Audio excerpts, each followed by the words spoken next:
জয় ঠাকুর। শ্রী শ্রী রামকৃষ্ণ পুঁথি তৃতীয় খণ্ডের অন্তর্গত কুমার সন্ন্যাসী যোগীন্দ্র ও বহু অন্তরঙ্গের আগমন এই অধ্যায় থেকে আজ আমরা পাঠ করছি ২৭তম দিন, পর্ব ৪৬৮, পৃষ্ঠা সংখ্যা ৩০৩।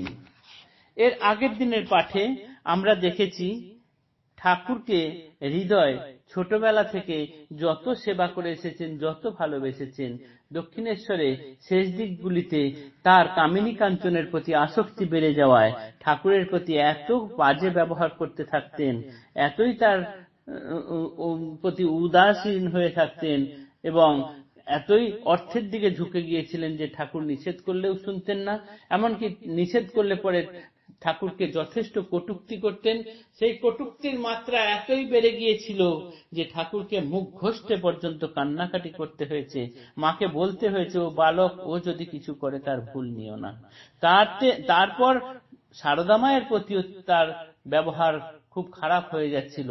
ঠাকুর তখন একদিন বাধ্য হয়ে তাকে ডেকে বললেন, একে যা করছো করো, অর্থাৎ নিজের দিকে হাত দেখিয়ে, কিন্তু ওকে কিছু করো না, ওর কাছ থেকে সাবধানে থেকো।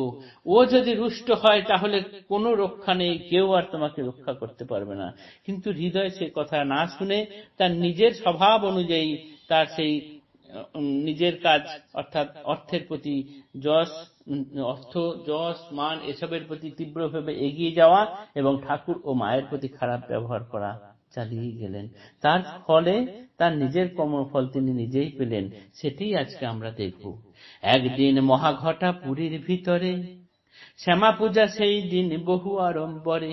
পুরীর স্বামী এ সময় মথুর নন্দন, ত্রৈলোক্য তাহার নাম বাবু একজন। ভক্তি পথে বাপ যেন গন্ধ নাই তার, কালের ঢঙের যুবা বিলাসী আচার। পূজা দিনে পুরী মধ্যে সঙ্গে লোকজন, দাস দাসী পরিবার নন্দিনী নন্দন। এখন হৃদয় ব্রতী শ্যামার সেবায়, সজ্জীভূত পূজা উপকরণ সমুদায়। সম্মুখে যোগানো সব আছে থালে থালে, পূজা সেবা হেতু হৃদু বসে যথাকালে। দশম বর্ষিয়া এক ত্রৈলোক্যের মেয়ে, পূজা দেখিবারে আসে পুলকিত হয়ে। নানাবিধ অলঙ্কারে অঙ্গ সুশোভন, পরিধান ঘোর লাল চেলির বসন। পরমা সুন্দরী বালা মনোহরা ছবি, দেখিলেই বোধ হয় যেন বনদেবী। মন্দির দুয়ারে যাবে হইল আগুসার, হৃদয় করিতেছিল পূজার জোগাড়। জানি না কিভাবে তারে করি দর্শন, হৃদয় লইয়া দুই কুসুম চন্দন। অর্পণ করিল সেই বালিকার পায়ে, পায়েতে চন্দন মাখা বালা ঘরে যায়। জননী দেখিয়া তার দুপায়ে চন্দন, কি লেগেছে কি হয়েছে জিজ্ঞাসে কারণ। কন্যায় বচনে শুনে সঠিক কাহিনী, বুকে করাঘাত করে কান্দিয়া জননী। একই অমঙ্গল কথা হইয়া ব্রাহ্মণ, বালিকার পায়ে দিল কুসুম চন্দন। পশ্চাৎ ত্রৈলোক্যনাথ পাইয়া খবর, ক্রোধে অন্ধ জ্ঞান শূন্য কাপে কলবর। দারোয়ানে সেই ক্ষণে হুকুম জাহির, হৃদয়ে করিয়া দিতে পুরীর বাহির। আরো শুনি সেই সঙ্গে ক্রোধান্ধ হইয়া, বলিয়াছিলেন প্রভু দেবে উদ্দেশিয়া। কেমনে হইবে তার এইখানে থাকা, যথাজ্ঞা কহে দাঁড়ি। কেমনে হইবে তার থাকা এইখানে, যথাজ্ঞা কহে দাঁড়ি প্রভু নারায়ণে। অমনি উঠিলা প্রভু আর কেবা রাখে, এক বস্ত্র পরিধানে ফটক অভিমুখে। সাধের বেটুয়া থলি তাও সঙ্গে নয়, পথে যেতে ত্রৈলোক্যের সঙ্গে দেখা হয়। ফিরায় ত্রৈলোক্য তায়ে আপন মন্দিরে, বিনয় নম্রতা শ্রদ্ধা ভক্তি সহকারে। আপনি যাবেন কোথা কহে পরমেশে, হৃদয় গিয়াছে যাক আপনার দোষে। পরে বহু সকাতরে করে নিবেদন, অমঙ্গল বালিকার না হয় যেমন। মঙ্গল নিধান প্রভু দিলেন অভয়, অমঙ্গল কিবা কথা, মঙ্গল নিশ্চয়। ঈশ্বরের লীলা খেলা কি বলিব মন, যে হৃদয় শ্রীপ্রভুর আত্মীয় স্বজন। বাল্যাবধি একসঙ্গে স্বদেশে বিদেশে, পরম সুহৃদ সখা বন্ধু নির্বিশেষে। কাটাইল এতদিন প্রভুর সেবায়, আজ কিবা কর্মফলে তাহার বিদায়। লীলা মর্ম বলিবারে হই অতি ভীতু, সার অর্থ লীলা তার জীব শিক্ষা হেতু। হৃদয়ের দুই পায়ে করিয়া প্রণতি, ভক্তি সহকারে শুনো রামকৃষ্ণ পুঁথি।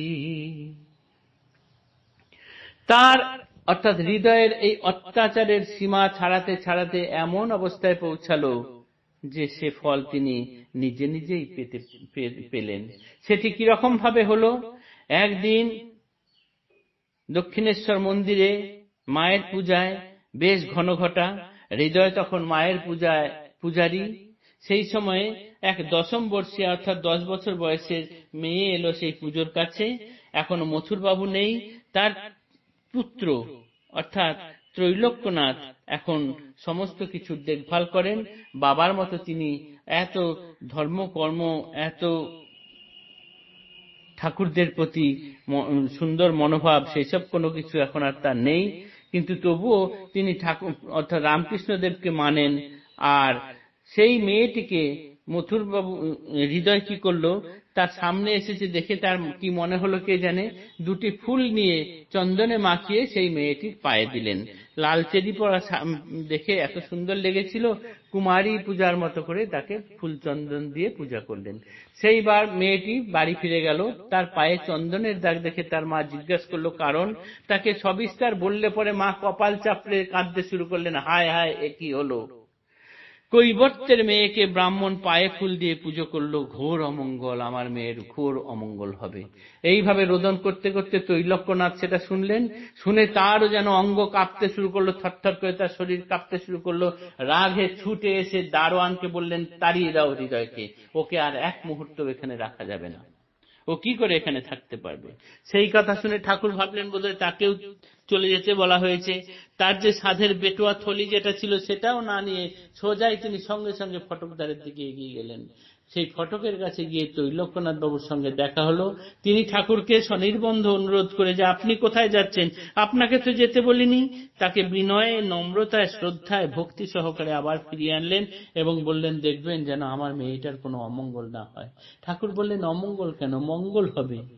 আর এইভাবেই তার চির সখা ছোটবেলাকার যে সেবক ছিলেন হৃদয়, তার সঙ্গে ছাড়াছাড়ি হয়ে গেল।